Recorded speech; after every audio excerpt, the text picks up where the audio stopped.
Testing 1, 2, testing, and I think we are live.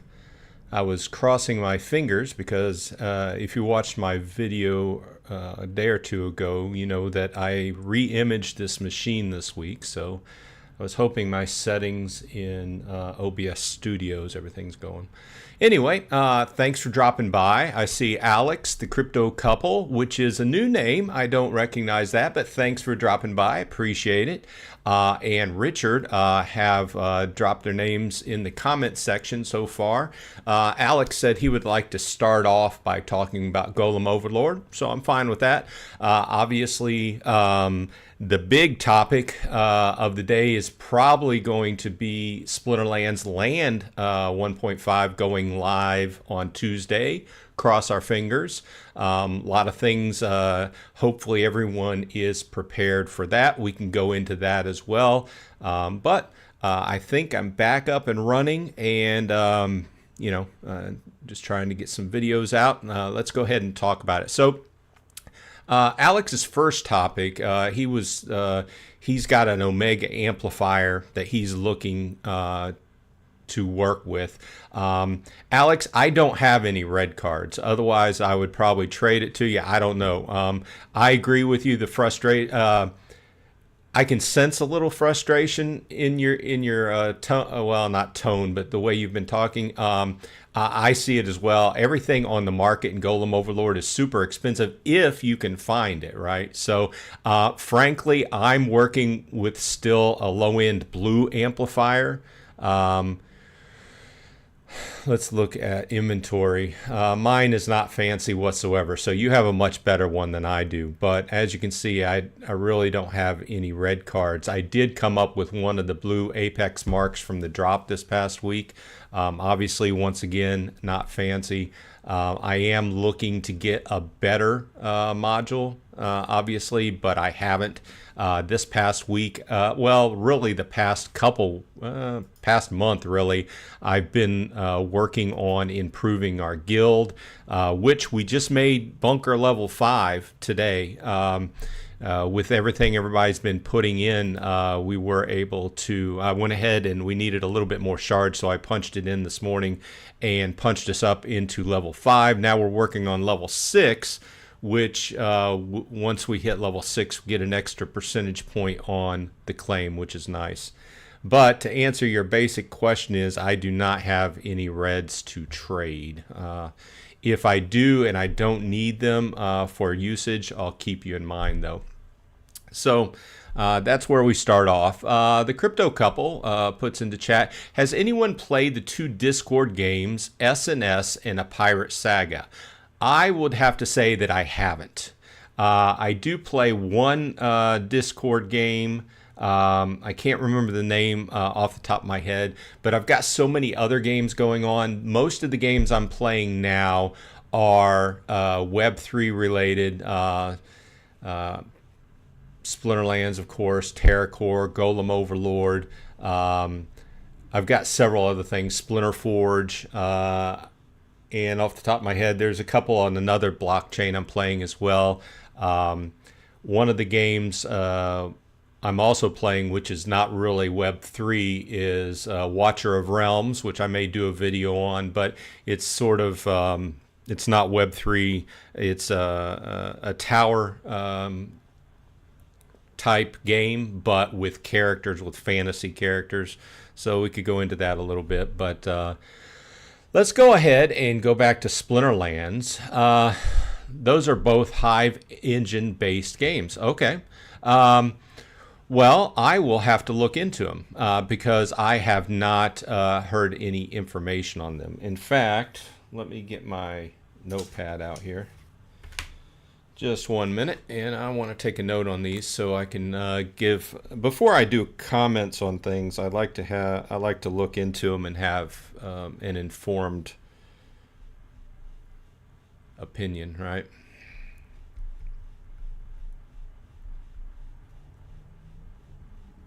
A Pirate Saga might be up my aisle. I do like naval type games, so we'll have to see what that looks like.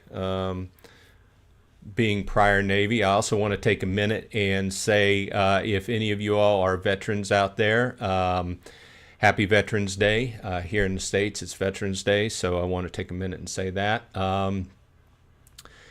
Let's see here. Good morning, gathering the magic in the house. Thanks for dropping by. And Alex, the other Alex, would like to talk about TerraCore. We can do that as well because I've been playing that. I've basically been just playing along in TerraCore and upping my stats. I haven't done a whole lot. I bought one piece of equipment, a ship, but I haven't done a whole lot in TerraCore. I do like the differences. Golem Overlord and TerraCore are very similar, but there are some striking differences. And obviously, Yixon made TerraCore after made Golem Overlord after playing TerraCore and found some things that he thought he could do better and wanted to do different. So that's kind of my take on it. Let's see here. Okay, so the different tokens are doubloon and loot, and for each game, if that helps. Okay, I'll check them out. Maybe we can talk about, I'll check them out this week, and we can talk about it next weekend. I don't like to make opinions on things. I'm always looking, I don't like to make opinions on things before I have a chance to, get into them and play them a little bit. And if I like them, I'll do a video on them, So, let's see. Okay. Yeah. I mean, Alex, it was just a reference because then people get mad at me for reading off everybody's name every time, and then whenever I say Alex B or Alex T, I can just say that. Okay. So okay. So let's talk. Next week we can talk about those two games. The crypto couple, and this week let's go ahead and let's talk a little bit about land because hey, my computer was down this week. Obviously, when the big announcement came out, I tried to get a video out. It was very exciting news. Hopefully, fingers crossed, land goes live on Tuesday. How's everybody doing? How are you feeling about this? Are you prepared? I am pretty well prepared. I did buy a couple more max level gold foil commons yesterday for the specific purpose of staking. I also bought a little bit more SPS. As we can see, it's if you've been watching videos and several of the different YouTubers who are much larger than me already reported on this, but and I don't really want to go overboard and say that the quote-unquote flywheel effect has kicked in. But as we can see, people have been burning SPS to get DEC this week, which has forced prices up. Did you notice 150K plus cards have been taking off the rental market? Yes, I noticed that, but I got to give a shout out that I noticed that after I watched a video, and I'm trying to remember whose video that was. It was Aftersound. It was Aftersound. He does a great job on reporting these type of things. I usually watch videos when I'm working out in the morning, and I had saw him report on that, so I went and checked it out. It's interesting. I think that a lot of this is obviously, I think it's there's a few things going on at one time here. There's people that are preparing for land, obviously. There's people that are moving their cards around, possibly burning them, possibly selling them off, what have you, getting them in place for the burn event that Matt announced would be towards the beginning of the year. A lot of these cards were sitting on the market anyway. I have to agree with Aftersound's analysis on this. A lot of these cards were sitting on the market. They weren't renting. If you've done any rentals whatsoever, you know that the rental fee, the rentals have went way down. I was at one point about a little bit more than a year ago, I had just stopped playing and I was just renting everything out because it was making a lot more DEC than what playing was at that point, right? But now, not so much. I now have my cards distributed between two accounts. Plus, I have a third account for rentals, but it's not. To tell you the truth, it's making like 10 to 15 DEC a day, if that. So it's just a steady trickle, and I can see myself actually pulling my cards off the market, what few cards I have there, to be able to use on land if I need them. So I had foreseen, and I've actually withdrawn some of my cards. I don't have a huge amount of cards. I'm talking maybe less than 25 cards, because most of the cards I have for rental right now are just gold foil at various levels. Because I think the main effect here is obviously bots, right? Bots have been, well, you know, if we're going by the rules, bots have been removed from Modern. However, we all know the discussion about there's still bots in Modern. I'm not going by that, but a lot of them have been removed, and that has removed a lot of the rental pressure. So a lot of people are having to figure out what to do with those cards, so they're removed from the rental market. Gathering says, making my final land video tomorrow on my lineup for 8 plots. Sounds good. I will be making another video as well. I don't know if I'm going to do it pre-Tuesday, but I might. I definitely will be making a video Tuesday, which may end up being kind of a long and drawn out process. I don't know. I haven't been in on the beta of the land, so I don't know the screen caps I've seen, and from what people have said that have been in on the beta testing of it, says it's pretty easy to use and pretty it's pretty user friendly, the UI and everything. So we'll see how long that video goes, but I will have the 10 plots. I have my cards lined up. I have my DEC lined up. Who knows? I might make some changes on the fly. I have a spreadsheet where, you've probably seen my spreadsheet. It's been a while since I've done a land video because I felt that it had been covered ad nauseum, right? So I think it's just going to be getting in. I have obviously been looking for deals, but the deals I want just haven't been popping up, and I haven't just been randomly buying plots because I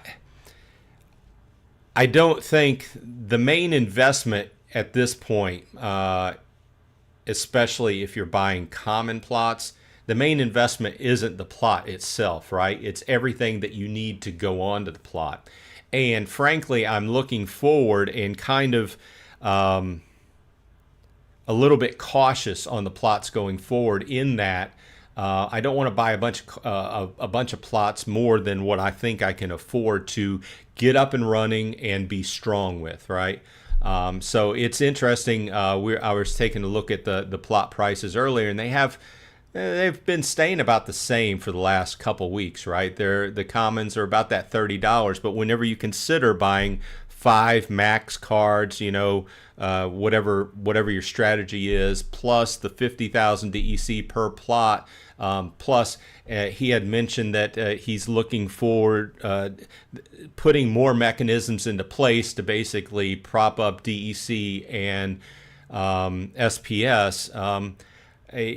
I'm just kind of scared a little bit that it's going to progressively get more expensive to run land. So I would like to be able to trade off some of my commons for rares in that, buy a rare and then sell off the common, what have you. So it makes more sense in putting the 50,000 DEC, but that's just, I've got a lot of thought process going on. I'm basically prepared, but I'm looking for ways. Like I said, I bought 2 more gold foils yesterday, max level, and I'm just looking for ways to, stake out my plots better. IKEA is in the house. Thanks for dropping by. Alex T says, "What's a bot?" Well, I don't know if that's a rhetorical question or not, but it's a computer program that plays your account for you. It can also have several other definitions as well, but it's I think the main definition is the reason why we're in such a, I don't want to say such a mess. It obviously, looking back, is always 2020, right? When I got into the game, I thought to myself, why are they allowing bots? And then as I started to think about it, and this is just my thought process, I could be 100% wrong. But at that point in time, there were a lot of accounts going in, and those accounts, obviously, the people that ran all the bots had to buy spell books, which was putting money into the game. They also had to rent or at that point buy cards to play, which was putting money into the game. But they were also siphoning off a lot. So it was give and take. My general thought process at the beginning was, I don't think it should have bots, and I still don't, right? But as we went along and you started attending the town halls, you heard a lot of this. There will always be bots. We were always bot friendly. And then over time, we saw what the massive amounts of bots were doing to the game infrastructure, and that changes had to be made. And then eventually it was more of a lot of an uproar that, hey, we wanted to remove bots, especially, and we started with modern. And if you look at chat, I mean, if you pay attention to chat and Discord and what everybody's talking about, I think there's a strong movement to go ahead and make them illegal and wild too. I don't, as you know, I run the Archmage bot, playing my account in wild, but if it just got, if it was illegal and wild, I would take it offline and I would just manually play whenever I could, right? But I went into playing Archmage just because I continued to hear that bots will always be there, and I just saw where it was going. So, and at a certain point, I was frustrated with playing. Let's be honest. At a certain point, I think a lot of us get frustrated with playing because you hit a wall and you get all, you get in a situation where you get 15 losses in a row or something like that. It's frustrating at points, But at this point in Modern, I'm hearing good feedback as far as if you do win, you get a pretty good takeaway pay, right? So it's give and take. Mystic Force. Mystic Force. Why am I mispronouncing that? So either way, welcome to the chat. Gathering says, some good deals on rare plots. A rare plot is basically a common with a built-in common totem. Correct. If you can find a rare under $50, I think that's a good deal. I agree. I think that I'm looking at the rares and the epics, and that was my price point. I'm looking at the $50 price point. However, in the regions I'm at, they're not that low. That brings up the whole talking point of, grabbing plots around the globe, so to speak, or around the continent, so to speak, no matter where you are, for future purposes, such as storage and things we've talked about. But I'm still mainly concentrating in my two main regions. And they haven't hit that. In fact, the rares in those regions are the $60 to $70 range. And it's also nice. It's also nice to have a little icing on top and have one of the extra built-in packages that was bought for the plot as well. But Alex says, "Sorry, back. You were away." So yes, I talked about what you were talking about in Golem Overlord. First off. Alex wanted to talk about Golem Overlord. First of all, I do not have any red cards at all. Like I said, and if I do come up with any, I would, and if I don't need them, I'll let you know about trading them. But the big news, I guess my biggest news in Golem Overlord this week, like I said, was I've been working on increasing the level of the guild and not so much working on myself, although working on the guild helps myself and it helps everybody else out in the process. We did make bunker level 5 this morning, so that's a takeaway there. Alex B says, Gathering says, especially if it has building in a box. Yeah, that's correct. I agree. Alex B says, I'm in Gankland right next to the castle. That's nice. I had thought about requesting a plot in Gankland. We'll see how it goes. But I like the whole thought process that they have and how Gank has put together that area. It's very well thought out. And I like the whole idea of having a group of people that are specifically interested and are going to be actively playing the land. You know, I have a feeling that that's probably going to be one of the better, if not one of the best areas to be in. So need people to lower their prices in 43 and 51, and I'll buy some more common plots. Yeah, I'm on the same thought process, just different regions. So, if anyone is interested, let's go back here and clear.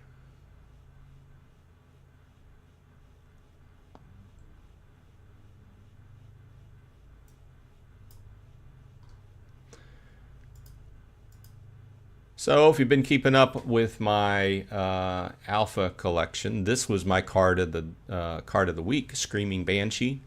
One thing I noted when I started getting into especially the epics in the alphas is there are a lot of cards I just have never really seen played, and just because I came along after alpha. Way after, or a year after alpha, and some of these things you just don't see played. It's pretty cool. A lot of the costs on it, you know, this one was about I don't know, $5.50 US, but I'm still trying to chug along and get one of every alpha. I don't know if I'm going to be able to make it through the legendaries, because once you get into legendaries, they're $50 and $100 a piece. So we'll see. I think I should be able to get at least all the epics. I don't have a group of people in the same area. I don't. Okay, so Alex T says, I don't think having a group of people in the same area is going to be as impactful as people think. My point on that is not necessarily having a group of people. It's the fact that the people in the region are concentrated on actively playing land and not letting the land sit fallow. That's my main point. I think that the regions that have large portions in them that are inactive, especially if the person that's inactive is the castle, and I can't imagine why, if you had a castle or keep, why you wouldn't be active, but actively playing the game, investing in staking out the lands and things like that, I think it's going to make a big difference. But we'll see. You could be right. Alex B says, I got a mountain there also for ore. Okay, in Gangland, yeah. Gathering says, they said there will be 30 plus building types, trying to figure them all out. Yeah, that's interesting. He said the 30 and the 50. So there's going to be 30 different building types, and there's going to be 50 plus 50 different resource types, right? So yeah, you got me. I mean, there's some basic ones you can probably think about, you know, like a sawmill or a granary, things like that. But who's to tell? And that brings up this whole article they put out on Peak D. You may have read it, but they go over the 1.5 release and what will not be included in the 1.5 release, as well as phase 2, which we go into the 30 and 50, you know, different buildings and different types of resources thereafter.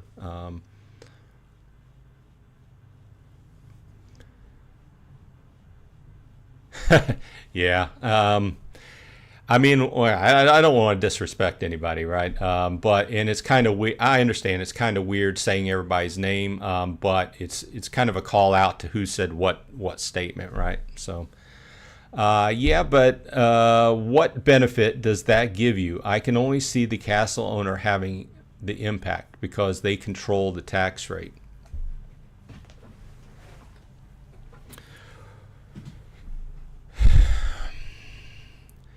I'll have to think about that because I did some videos on that, and I want to give you a succinct answer.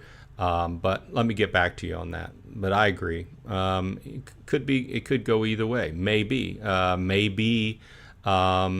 you could have a region that is, partially being used, and it would definitely affect the whole research. He's been pushing the research idea heavily.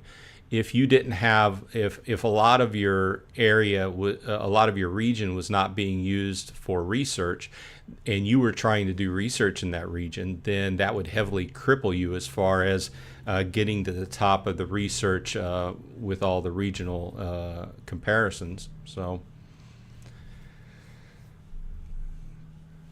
but let me get back to you on that one. So, I think we've went over this before, but interesting part here is that he kind of lined up the things that would not be in the 1.5 release. The internal grain market, which he said would be the first on their list thereafter 1.5 in a 1.6 type release. Unlocking Soulbounds, which surprised me, was this high on the list because I thought it would be further down on the list. Totem Fragment Combining. I'm into totems. I have a totem for every one of my land plots. I'm hoping from a person's perspective that bought the older totems that they have a little bit different type of value that makes them worth, or at least different than the newer totems that when you put together Totem Fragment. The prefix titles, I don't have a prefix title. I imagine if you paid the money and you did whatever you did for a prefix title, that would be relatively important to you, especially if you have a castle or keep, going to throw that on the castle or keep, or another large land, epic land or something like that, whereas it would give you a nice percentage buff. DEC rental market, I don't really necessarily know how important that's going to be. Yeah, I don't really have, I know myself, I wouldn't rent DEC. I'm not renting SPS now. I'm just investing in SVS a little bit at a time and staking it. Obviously, when we had the big changeover, I had to go down because I don't have enough SPS stake to really play in Diamond, and frankly, with the switch over to Wild, I don't have the cards to play in Diamond either. But I'm sitting at a relatively nice spot. I have, since that point in time, got enough SPS to make some decent chests on a daily basis. I just don't know what the pluses would be as far as having DEC rented. I mean, in my takeaway, if you want DEC, buy your DEC, or if we're above the threshold, burn SPS to get your DEC. Yeah, but there might be something I'm missing there. Card rentals for land and land surfing. It's nice to see that land surfing actually made the list as meaning that it's out of the, I mean, it's still in the idea stage, but it's recognized as something that is probably going to be happening on land, but it's way at the bottom, right? So, and then going back to what Magic was talking about, once we hit phase 2, he did say that he's looking forward to having the phase 2 white paper come out at the end of this month, and it wasn't going to be a static document. In other words, he wanted to receive everybody's input on it, which is nice to hear, until they get to a point where they feel like they're going to put it in stone. Okay, here's what phase 2 is. But obviously, as we can see with 1.5, they came out with the white paper, and then it's just kind of changed all over the place with how long it's taken to get out. And things that were at the top have dropped down, etc. But I'm really pumped to see it come out this week, hopefully, cross my fingers. And the other thing that was mentioned just yesterday, interestingly enough, is the last airdrop card for Rift Watchers was announced. This is the artwork they had dropped in the meeting on this past Monday, the town hall. So it's very interesting. Looks like a nice big tanky character, 11 mana. Probably, I don't know. I play Life a lot, so I might end up picking this up. But it's an interesting card. Looks like a big tank. Most of the airdrops from Rift Watchers have been big characters, so I think they're trying to fill in. When Rift Watchers hit, I think that they recognized that there was a lack of cards on the top end as far as hitting that over 50 mana type game, right? So the matches, I know myself, I don't have a lot. I do have some 10, 11, 12, 13, 14 mana, but not a lot. So I don't have a lot to pick from whenever I get one of those high mana games, right? Since I've went back down to gold, I don't see those high mana games a lot anymore. I think 55 is usually my top end. What I end up getting frustrated with are the matches that are kind of like 13 mana or something like that. I like more mana to play with, but these bigger mobs will give people a little bit more to choose from, especially on the top mana matches, but pretty cool. Alex B says he doesn't like the card and will not buy it. Nice art, though. Yeah, I like the art. I think it really depends. I think it really depends upon if you play Life a lot and if you need a big tank in Life. I mean, really, that's what it comes down to, right? If you're set and you don't play Life, then probably this isn't a choice for you. If you play Life and you already have decent cards in that for that slot, I don't know. Maybe I'm looking at it wrong, but I can see that as a lie. Obviously, you could fit that into the type of match where you can melee can attack from any position. That would work as well too. But does look like he has some nice buffs to him as well, especially the top end. But I would only playing in gold. I could only maximum play level 3. So a lot of these cards, you also have to look at it that way. Because a card that is great at diamond level and above may not necessarily be worth it at gold and below. So there's a lot going on there. So some of the prime cards people play in diamond and above aren't necessarily great cards when you go down to bronze or silver, right? So but obviously we're getting towards the end of the Rift Watcher pack sale, and they're trying to pump that up a little bit, get some more of those sold, so we can move on into Rebellion in December. Excuse me while I take a little drink here. Speaking about Rebellion, I bought my 50 packs, and I think I'm happy with that. I might end up buying some on the secondary market, but as far as the pre-sale, let's look at the pre-sale. Let's see how that's doing.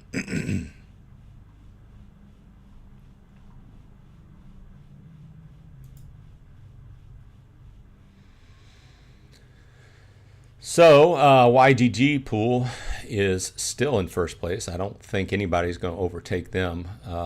Almost 300,000 packs sold, 330 total when you include the bonus packs. That card will be great for Splinter Forge. I agree. And I would have to think how that would combine, but it would, with the buffs involved, yeah, definitely. If you play Splinter Forge, you know it's all about the buffs, frankly. It's about, 1, speed, and then 2, the buffs that you can, the cards that have buffs that you can throw into your team lineup. I agree.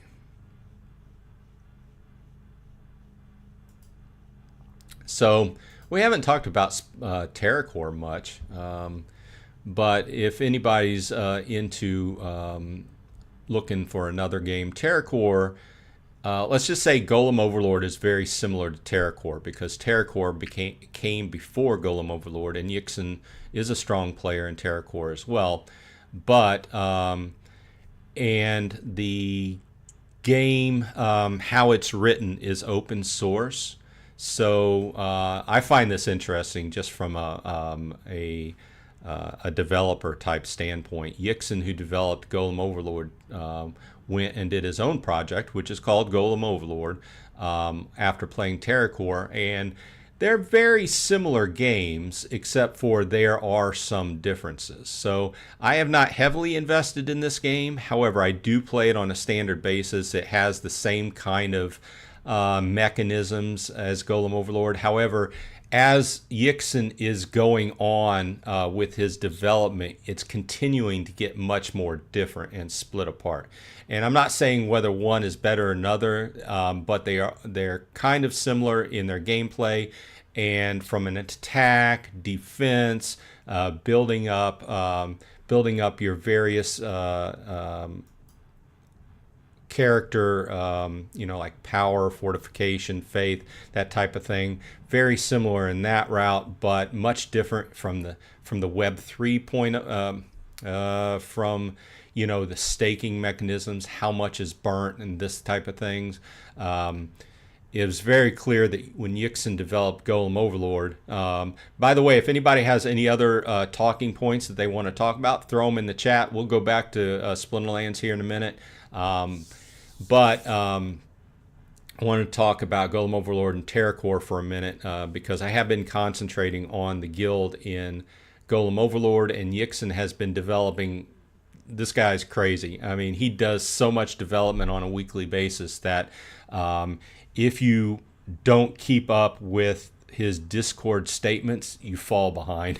And there's still a lot of stuff that I'm not 100% on, because some of it's pretty difficult to understand, frankly. But I like both of the games, and I continue to play both of the games. So, but nicely, like I had mentioned, we did just make level 5 in our bunker, and in Golem Overlord, the bunker size dictates, it's one of the factors that dictate how many characters you can have in your guild. So this is our guild. We have a maximum of 19 slots, and we have 18 full.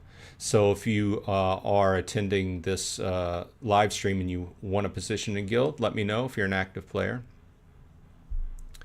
Gathering says, thinking of switching my Golem Overlord build to attack. Going into power, won't have to have part to steal. Yeah, I have changed. When we first started, I was primarily a defensive player, right? I was putting everything into fortification and faith. And over time, I have found that you really have to, prestige is the main thing, to be honest here. Pumping that prestige, if you burn a lot in your reputation to up your prestige level, okay, you get multiple benefits. You get a plus, you get a bonus to power, you get a bonus to fortification, and you get a bonus to faith. Now, as we know, that only works to a certain point, and then after that, it's diminishing returns, okay? You get up to level 9, and you pretty much have your max buffs in power and fortification and faith, right? Now, anything over that, you still do, by leveling up, receive an extra percentage point for claim, which is what I've been going after. You'll notice I'm prestige level 11, working on going to 12. That gets me an extra percentage point in claim. And it's really, this is a game of adding like 1% at a time, really, right? So building up your claim. Now, back on your point, I agree, and that's why I switched over to also buffing up my power as time went along. You'll also notice that I really, for a couple weeks there, went into buffing up my level, my charging station, because once again, that also increases your claim multiplier. Okay, so it only gives you a 0.5% claim per level above 1. One of the other things I like about this game is he puts the math formula, you know, if you're looking at something and you want to know the formula, it's right there in the notation, right? So, wonder if there's a way to...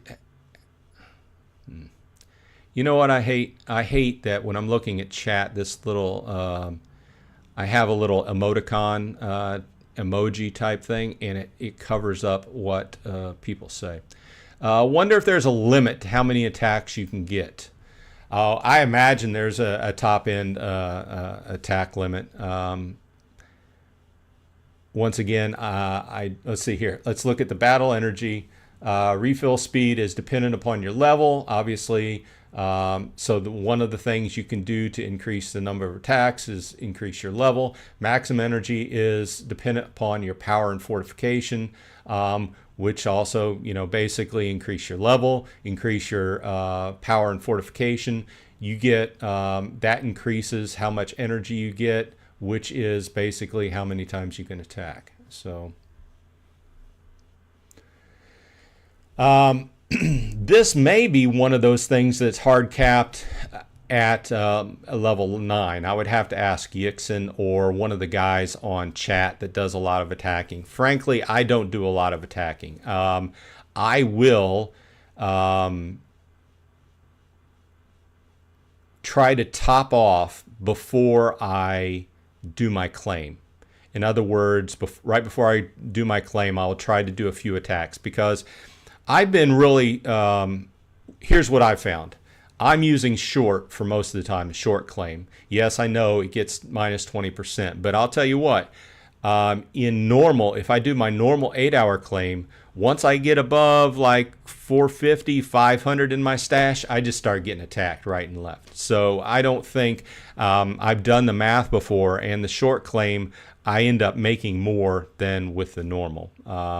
So anyway, my main point is right at the end, I try to top off and do like, you know, 3, 4, 5 attacks and then do my claim. Yeah, I would, I found that upping your prestige, at very least to level 9, is really the first thing to do.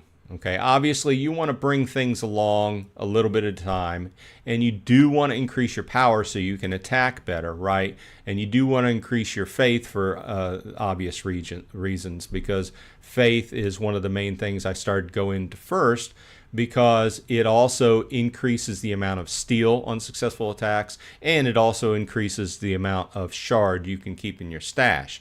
But, and this kind of sounds like one of those things, well, you're basically telling me to increase everything. The reason I started going into prestige hard and heavy is because it's basically like, if you up your prestige to a certain point, to level 9, it's basically like increasing your power, your fortification, and your faith all at once, okay, per level. So, there's that. I'm going to attack so that I won't have a stash to steal, so I won't be a target. Oh, yeah, that's definitely, it took me a minute to understand what you were saying. Yeah, I agree. That's the other viewpoint, you know, the other way playing mainly attack, right, is that your stash is much smaller. You still have to have a certain amount of stash so that when you attack, you can actually receive that. Because I've found out the hard way, if you're at the max level stash and you do an attack, even though that attack is successful, it will still only indicate that you got one part, right? If you start seeing that, that's because you've hit your max. So you do want to increase your stash size so that when you attack, you can actually receive those parts you get from the attack. But I see your point. If you go all attack, you won't have a lot in your stash to be stolen from. Obviously, we can only play and try to adjust from hindsight, right? And also, a lot of things have changed. And this game's only been out, 5 months maybe? And he changes things a lot, especially the first couple months. A lot of things changed. Now he's kind of just adding things on. He is making gameplay changes that affect overall, but he's at the part of the development where he's adding on things such as the claim passes, which they're great for what they are, but it seems to me very expensive. The cards overall seem very expensive, so I haven't bought any. I would love to increase my module rarity and get into doing some videos on that, but the expense involved is just huge. I mean, let's look at this. Let's look at the market. So let's go into modules. Right, so I have a blue one. If I wanted to work my way up to a gold one, or yellow, whatever you want to say, the cheapest on the market is 850 Hive. And I guess the stats are okay.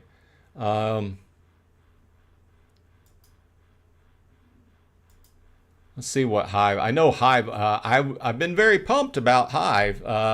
One of the nice things is that along with the other things that have been going up, you'll notice that Hive's been going up. Look, it's currently at about 38 cents, which it's been a while since Hive has been up, right?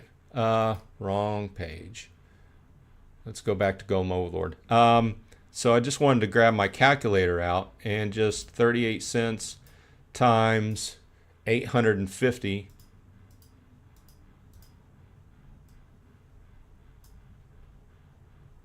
$323, if I did the math right.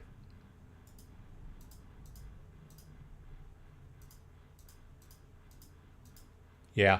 See, if you wanted to get a gold module, it's $323 US. Okay. Now, obviously, you could buy boxes, you could buy crates, and then you could get them randomly, right? Like we were talking about, let me get back to my page here. Like we were talking about, Alex was talking, he got a nice one and he's trying to improve it and make it better, but he can't find the cards to do so. And if he did, the cards would be pretty expensive, right? Let's see here. Alex B says he's only at 7. So yeah, one of my main takeaways here is I would at least bring your prestige up to 9. Past 9 at this point is really diminishing returns because you only get that 1 extra percentage claim. Now, Yixon did say that he is building into the game a reason to go prestige past 9, but currently at this point I would at least go up to 9 to get all the associated benefits. But one of the main ones is getting these. Like you can see, I'm at prestige 11. I believe these buffs stopped at 9, so plus 19 power, plus 20 fortification, and plus 22 faith. But you'll see that, let's go here, you'll see that, and I can't move my cursor, but you'll see that I am getting an 11% prestige bonus, plus the 11% for having my Golem charging station at 22. So like I said earlier, this game is all about getting that extra percentage here and there and making your claims better. So I had a purple, now it changed to gold, but I need a red card. Yeah, and I can understand. I just don't have a lot of cards. I mean, I do have a fair amount of cards, but I haven't been, I'm not one of those guys that went in and bought like 100 crates or something or other. I do have an Apex mark off of the drop we did this last week. I would also really like to increase my my background, because once again, the background is the game of increasing your claim, that 1%.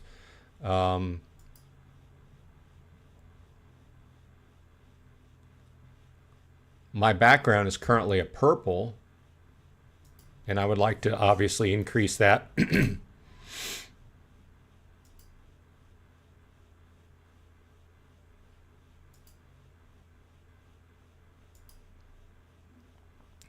And these aren't too bad, not as bad as the other cards we were looking at.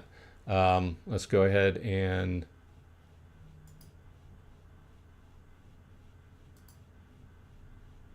so 105.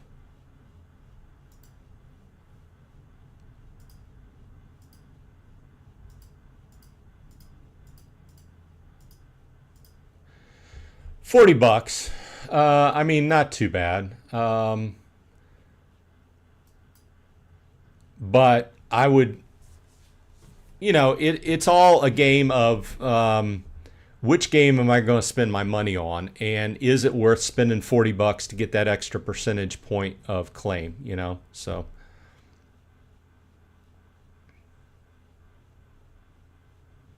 Gathering says, haven't done anything with the modules, just playing the main game.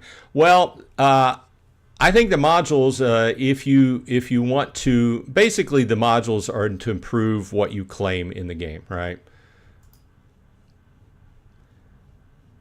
They give you multiple different stats depending upon what you put on that module. Like you can see mine, if you can read that, if it's big enough. Mine is just kind of not great, but it's what I have.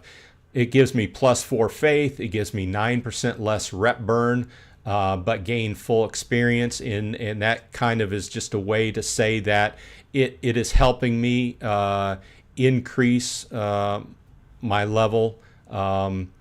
And then plus 7% shard steal. So once again, increasing my, I do like that, increased shard steal. So, but that also benefits my reputation. So I get more for what I burn for my reputation, basically.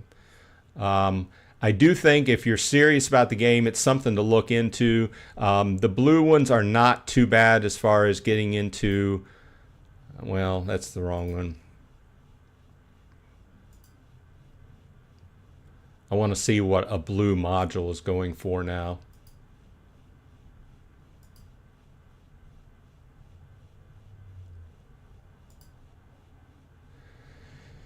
So about 45 Hive, you can get a blue module.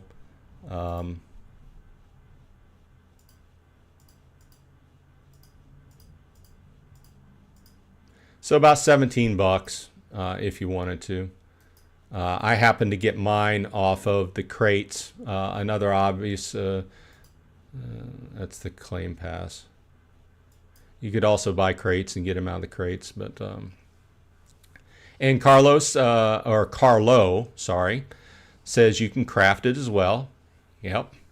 Gathering says, have you converted any part to DEC? They were almost the same price and would be a way for you to get some land. Yeah, I saw that on one of your recent videos. The direct answer to you is no, I haven't. Most of the part that I have not really pulled any part out of Golem Overlord for quite a while. All the part that I have has been used to increase stats and or going to help the guild out. Now, I have, using that same kind of idea, I have been pulling out of Splinter Forge to help out Golem Overlord. But I have in the past. And one of the main reasons I like playing all these multiple games on Hive is the fact that you can say, oh, I'm getting more into Golem Overlord. I need to shift a little bit over here so that I can buff this. Or the opposite. I need something over in Splinter Forge so I can shift a little bit out of Golem Overlord or Splinterlands or what have you. Frankly, what I've been doing lately is I've been buying DEC and or SPS in Splinterlands, and then either staking that, or obviously in the DEC standpoint, I've been keeping that mostly for land. I did spend some DEC on Rebellion packs, but then I've been slowly replacing it, right? But I've also taken some SPS or DEC when I do buy it, and then convert some of that over on Hive engine and send it to the various games. In this case, most of my time has been on Golem Overlord lately. Excuse me. But I really like the fact that we have multiple games under the Hive engine, and it's easy to go back and forth. It's relatively easy. You know, you do take a little bit of a hit with buying and selling, or even when you trade one coin for another, you do take a little bit of a hit. But I like being fluid like that. So Alex B says, I got 9% more shard. Okay. I think that anything where you can buff the amount of shard, because let's be honest here. In my opinion, it's not in Golem Overlord. It's not really about part. Okay. Part is this ongoing thing that you use to burn to increase your stats, and yeah, you can pull it out and you can do other things with it. And like to Magic's to Gathering's point, you could take it over into Splinterlands and do stuff with it. You could take it into TerraCore. You could take it into Splinterforge and do other things with it, right? And multiple other games. But the main thing in this game is shard, right? The price has went up, and he's building more ways into this game to use shard. We've seen this over the last especially month or so, especially with the different claim passes and all the mechanisms he's put into the game to, you know, increase the stats on your various cards and basically make your play better, buff up your play. But it all comes at the expense of mostly shard. I have been buying some shard on the market to go ahead and help our guild increase, so mostly. But if I got into the situation of wanting to go ahead and buff up some of my cards, like Alex B was saying, it is fairly expensive though, so.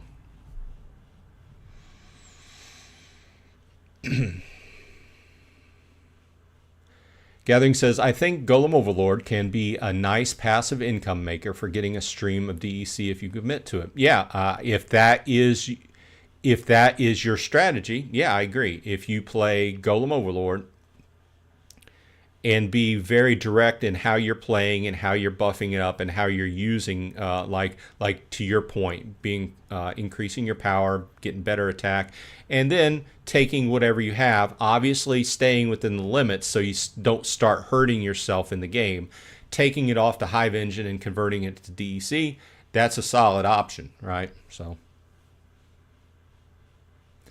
I need to convert Forge to part. Haven't done that yet. Yeah, I've done that several times. Like I said, I still play Splinterforge. I'm kind of stuck in kind of a rut where if I want to increase my play in Splinterforge and Silver, it'll cost a fair amount of money. So I've been kind of playing along in the same standard. I usually place in the 20s to 30s in the Silver, which gets me a decent handout. But I've been taking some of that off and converting it to part, or no, shard. I really want to build up the Golem Overlord account. Yeah, I think you need to be strategic, and I think at this point you really, you know, I've always said in Splinterlands it's better to be strategic and buy the cards at the level you need to play versus buying packs. I think currently in Golem Overlord, it's the opposite. You have to buy crates and just cross your fingers because everything else is so expensive, for what it's worth. Alex B said, I had a lot of vouchers, so I'd buy one Rift pack for 4K DEC and vouchers, then sell that for 302. Then I would buy again and sell until I got to 10 packs. Now I get the one free card. Yeah, I think you had mentioned that last week, good idea. You take a little bit of a hit, but you got the free pack, which amounts to a certain point, right? Cost me about 2 packs. Cost me about the price of 2 packs to do it. Yeah, I mean, I can completely see that strategy, right? I just haven't followed it. I bought the 50 packs, and I'll probably buy more in the future to go ahead. It just depends upon how this new staking strategy works, the war wagon type idea, how well that works. If I get in and I see that 50 packs is not going to be enough to even be worth it, I'll probably end up opening them and using the cards, or what have you. So we'll see. We are at the bottom of the hour now, and I want to thank you for dropping by. I appreciate everybody's time. Please think about it and give me a thumbs up, and subscribe if you aren't subscribed. Lots of things going on this week, so look for several videos from me, especially on land. And I'll apologize up front. The land video is probably going to be a longer one, but I want to go ahead and document exactly what I do and how I go about it. But like I said, we're also in Golem Overlord now working on bunker level 6. We'll get us up to that 3% bonus on claim, which is a great thing. If you, we have 1 slot open. If you need a slot, let me know. Ping me in Discord, Bronze Dragon. Off to lunch. Have a great day, everyone. Stay the course and keep on forging. And Alex B finishes off by saying, sell the packs and buy more. Yeah, I kind of feel that way too. But we'll see.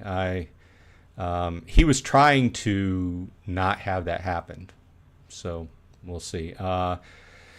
Anyway, thanks for everybody for dropping by. I hope everyone's doing happy and healthy on your side. And happy Veterans Day to all the veterans out there. And I will see you on the flip side.